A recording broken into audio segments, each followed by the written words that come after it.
नमो भगवते वासुदेवाय। ओं नमो भगवते वासुदेवाय। वंचाकल्पतरुभ्यश्च कृपासिन्धवो एव च पतितानां पावनेभ्यो वैष्णवे नमो नमः। हरे कृष्ण कृष्ण कृष्ण हरे हरे, हरे राम राम राम हरे हरे।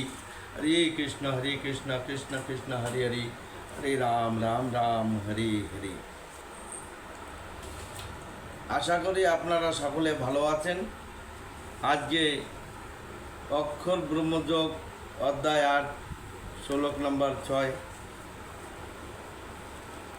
এখানে বলবো যে মৃত্যুর সময় যিনি আমাকে স্মরণ করে দেহত্যাগ করেন তিনি তৎক্ষণাৎ আমার ভাবেই প্রাপ্ত হন।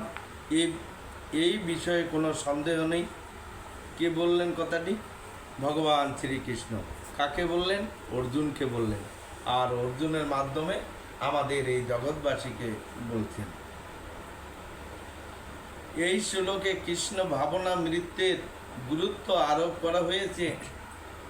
কৃষ্ণ ভাবনায় ভাবিত হয়ে দেহ ত্যাগ করলে তৎক্ষণাৎ ভগবত ধামে প্রবেশ করা যায়। পরমেশ্বর ভগবান সকল শুদ্ধ সত্তার মধ্যে শুদ্ধতম।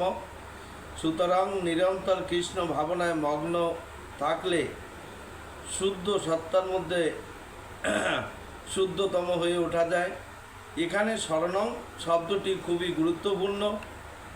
যে শব্দ জীবেরা অশুদ্ধ, যারা কখনো ভগবক্তি সাধন করেনি, তাদের পক্ষে ভগবানকে স্মরণ করা সম্ভব নয়। তাই জীবনের সূচনা থেকেই কৃষ্ণ ভাবনার অনুশীলন করা উচিত। জীবনের শেষে সার্থকতা অর্জন করতে হলে শ্রীকৃষ্ণের স্মরণ অপরিহার্য। সেই জন্য শ্রীকৃষ্ণকে মনে রাখতে হলে সর্বক্ষণ অবিরামভাবে হরে কৃষ্ণ মহামন্ত্র উচ্চারণ করতে হবে। হরে কৃষ্ণ কৃষ্ণ কৃষ্ণ হরে হরে, হরে রাম রাম রাম হরে হরে, এই কীর্তন করতে হবে। শ্রী চৈতন্য মহাপ্রভুর উপদেশ দিয়েছেন যে প্রত্যেকের তরুর মতো সহনশীল হওয়া উচিত। যে ব্যক্তি হরে কৃষ্ণ কীর্তন করেন তার অনেক রকম বাধাবিঘ্ন আসতে পারে।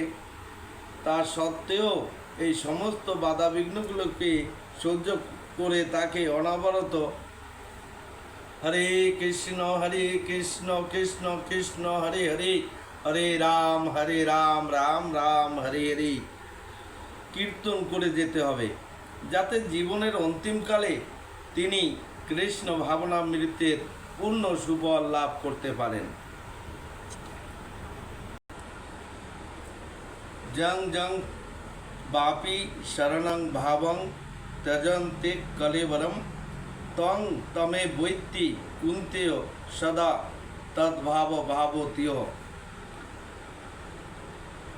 জম জম মানে যেমনে যেমনে, বা মানে বা, অপি মানে ও, শরণং মানে স্মরণ করে, ভাবম মানে ভাব, ত্যজন্তি মানে ত্যাগ করেন, অন্ত মানে অন্তিমকালে, কলেবরম মানে দেহ, তমম তমম সেই, এব মানে অবশ্যই, এতি মানে প্রাপ্ত হন, কুন্তেয় হে কুন্তি পুত্র, সদা সর্বদা তৎ মানে সেই, ভাব মানে ভাব, ভাবিত মানে তন্ময় চিত্ত। অন্তিমকালে যিনি যে ভাব স্মরণ করে দেহ ত্যাগ করেন তিনি সেইভাবে ভাবিত তত্ত্বকেই লাভ করেন। খুব সুন্দর কথা, একটু মনোযোগ দিয়ে শুনবেন। আশা করি আপনাদের সকলের ভালো লাগবে। মৃত্যুর সংকটময় মুহূর্তে কিভাবে জীবের প্রকৃতির পরিবর্তন হয় সেই কথা এখানে ব্যাখ্যা করা হয়েছে। যে মানুষ দেহ ত্যাগ করবার সময় কৃষ্ণ চিন্তা করে সে পরমেশ্বর ভগবানের পরা প্রকৃতি অর্জন করে। কিন্তু এই কথা ঠিক নয় যে শ্রীকৃষ্ণ বিহীন অন্য কিছু চিন্তা করলেও সেই পরা প্রকৃতি অর্জন করা যায়। এই বিষয়টি আমাদের বিশেষ যত্ন সহকারে অনুধাবন করতে হবে। কিভাবে উপযুক্ত মনোভাবে আবিষ্ট হয়ে দেহ ত্যাগ করা যায়। মৃত্যুর সময়ে মহারাজ ভরত হরিণের কথা চিন্তা করেছিলেন।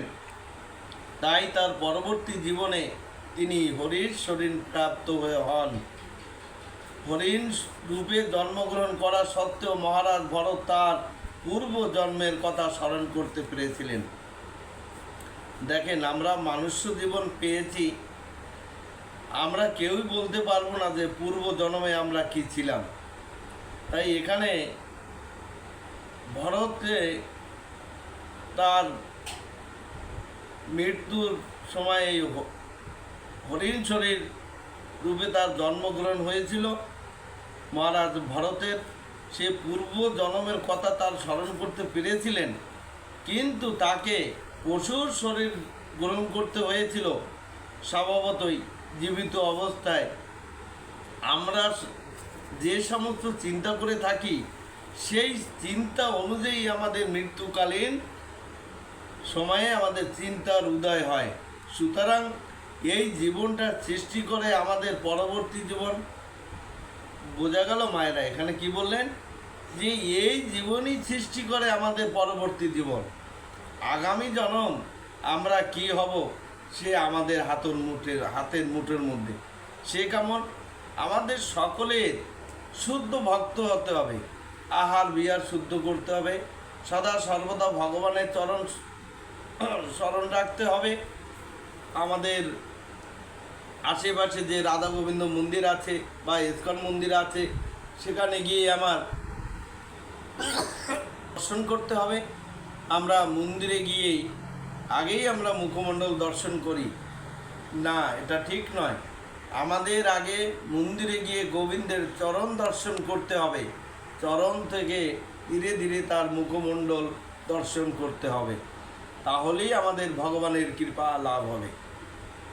আর এর জন্য আমাদের সদা সর্বদা আহার বিহার শুদ্ধ করতে হবে, আর ভগবানের শুদ্ধ ভক্ত হতে হবে। কেউ যদি সর্বক্ষণ শুদ্ধ সাত্ত্বিকভাবে জীবনযাপন করেন এবং ভগবান শ্রীকৃষ্ণের অপ্রকৃত সেবায় ও সেবায় ও চিন্তায় মগ্ন থাকেন, তাহলে তার পক্ষে জীবনের অন্তিমকালে শ্রীকৃষ্ণের পরা প্রকৃতিতে স্থানান্তরিত করতে সাহায্য করে। শ্রীকৃষ্ণের অপ্রকৃত সেবায় মগ্ন হয়ে থাকলে পরবর্তী জীবনে অপ্রকৃত শরীর ধারণের সৌভাগ্য অর্জিত হয়, তাকে আর এই জড়দেহ ধারণ করতে হয় না। এখানে কি বলেছে? ভগবানের যে সবসময় তার ভগবানের চিন্তায় আমাদের থাকতে হবে, তাহলেই আমাদের ধীরে ধীরে এই সৌভাগ্য অর্জিত হবে। তাকে আর এই জড়দেহ ধারণ করতে হবে। এই এখানে আমরা জন্ম মৃত্যু জরাবেদির মধ্যে আমরা আছি, এখানে আমরা শান্তি খুঁজে বেড়াচ্ছি, কিন্তু মায়েরা এখানে কেউ শান্তি দিতে পারছে না। এই শান্তি দেওয়ার মালিকই একজন, সে হলো আমার গোবিন্দ। গোবিন্দের চরণ আশ্রয় করতে হবে, সদা সর্বদা বলতে হবে, হে গোবিন্দ, হে কৃষ্ণ, আমি তোমার হলাম, তোমার চরণে আত্মসমর্পণ করলাম। তাহলেই আমাদের ধীরে ধীরে যে কলুষতা আমাদের মধ্যে আছে, যে পাপগুলি আছে, যে আত্মার মধ্যে যে আবর্জনাগুলি আছে, এইভাবে ধীরে ধীরে ধীরে হরে কৃষ্ণ মহামন্ত্রের দ্বারায় সেগুলি আমাদের পরিষ্কার হবে। তাই তাকে আর এই জড়দেহ ধারণ করতে হবে না।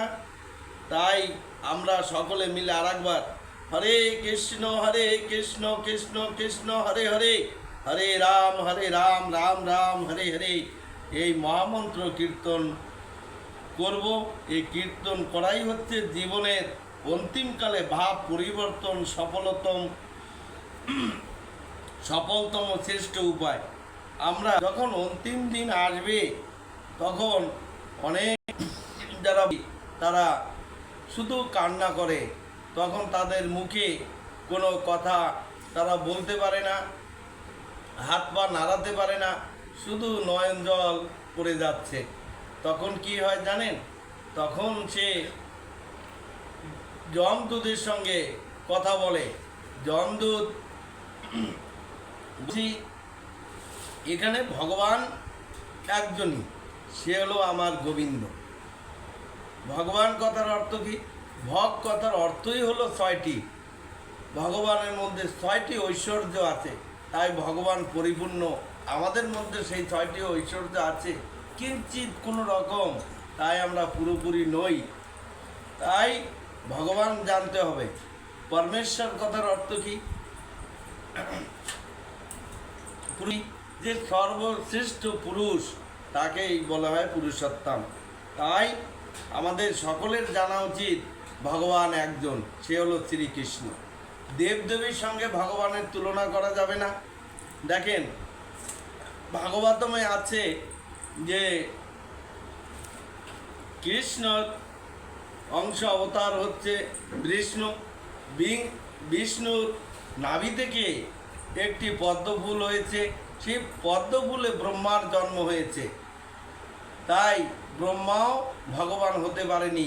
সেই ভগবানের সদা সর্বদা ভগবানের নাম গুণগান করতেন, জপ করতেন। একদিন নারদ মুনি তার বাবাকে দেখে যে আমার বাবার শ্রেষ্ঠ, তো ইনি কার জপ করছেন, কি করছেন?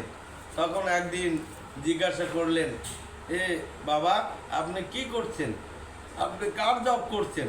তখন বলেছিল, আমি ভগবান শ্রীকৃষ্ণের জপ করি। তাই আমরা আজকের এই কলিকালে দেখেছি অনেক লোক ভগবান হতে চায়, ভগবান হয়ে বসে আছে, যাকে মানুষ বিশ্বাসও করে। কিন্তু আমাদের জানতে হবে ভাগবতমের মাধ্যমে যে ভগবানকে, ভগবানের চরণে শরণ নেবেন। আর যদি তা না করে আমরা এদিক ওদিক মন ভটকে, তাহলে আমাদের যে সময়টা, সেই সময়টা আমাদের নষ্ট হয়ে যাবে। সেই সময়টার মূল্য আমরা দিতে পারছি না। তাই গোবিন্দের চরণে সকলে শরণ রাখেন, সর্ব মঙ্গলময় হবে, আনন্দময় হবে, শান্তিময় জীবন হবে, সুখময় জীবন হবে।